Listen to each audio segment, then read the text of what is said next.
মায়াপুর গিয়ে আমরা কি কি করেছিলাম তার সবকিছু শেয়ার করেছি তোমাদের সাথে এই ব্লগটায়।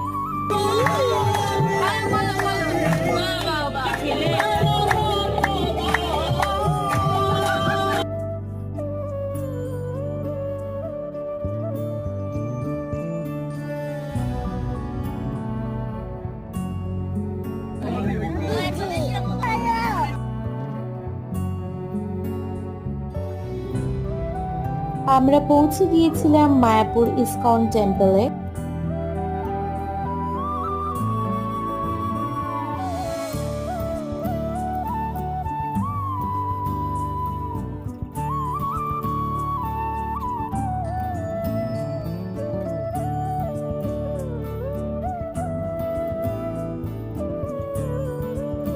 এই সেই মন্দির যা দেখার জন্য দেশ বিদেশ থেকে